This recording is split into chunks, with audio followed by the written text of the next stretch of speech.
സംസ്ഥാനത്ത് വേനൽമഴ ശക്തമായി തുടരും എന്നുള്ള മുന്നറിയിപ്പാണ്. മുൻകരുതലിന്റെ ഭാഗമായി വിവിധ ജില്ലകളിൽ മഴ മുന്നറിയിപ്പ് പ്രഖ്യാപിച്ചു. തിരുവനന്തപുരം, കൊല്ലം, ആലപ്പുഴ, മലപ്പുറം, കോഴിക്കോട്, വയനാട് ജില്ലകളിലാണ് ഇന്ന് യെല്ലോ അലർട്ട് പ്രഖ്യാപിച്ചിട്ടുള്ളത്.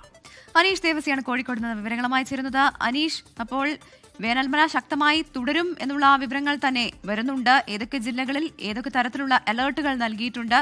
നിലവിൽ കോഴിക്കോട് മഴ എത്രത്തോളം ഉണ്ട്? എങ്ങനെയാണ് വിവരം?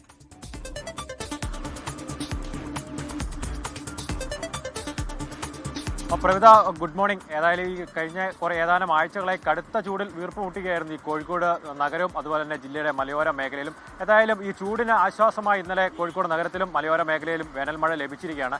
ജില്ലയുടെ മലയോര മേഖലമായ കുന്നമംഗലം, മുക്കം, താമരശ്ശേരി മേഖലയിലും അതുപോലെ നാദാപുരം, വടകര മേഖലയിലുമാണ് ഇന്നലെ വേനൽമഴ ലഭിച്ചത്. ഏതായാലും ഈ വേനൽമഴ ലഭിച്ചത് കാർഷിക മേഖലയ്ക്കും അതുപോലെ തന്നെ ഈ കുടിവെള്ളക്ഷാമം നേരിടുന്ന പ്രദേശങ്ങൾക്കും വലിയൊരു ആശ്വാസമായിട്ടുണ്ട്. ഏതായാലും സംസ്ഥാനത്ത് ഇന്നും വേനൽമഴ ശക്തമായി തുടരുമെന്നാണ് കാലാവസ്ഥ മുന്നറിയിപ്പ് നൽകുന്ന വിവരം. ഈ മുൻകരുതലിന്റെ ഭാഗമായി വിവിധ ജില്ലകളിൽ മഴ മുന്നറിയിപ്പും കാലാവസ്ഥാ നിരീക്ഷണ വകുപ്പ് പ്രഖ്യാപിച്ചിട്ടുണ്ട്.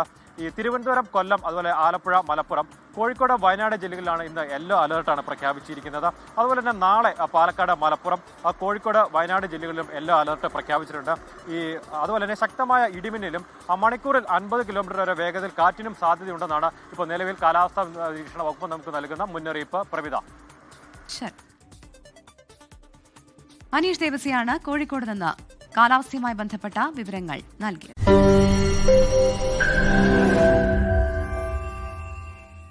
ലോകത്തെവിടെയായാലും ഏത് സമയത്തും 24 വാർത്തകളും ഓഗ്മെന്റഡ് റിയാലിറ്റി പാക്കേജുകളും എക്സ്പ്ലെയിനറുകളും വിശദമായി കാണാൻ ഞങ്ങളുടെ യൂട്യൂബ് ചാനൽ നിങ്ങൾക്ക് സബ്സ്ക്രൈബ് ചെയ്യാം.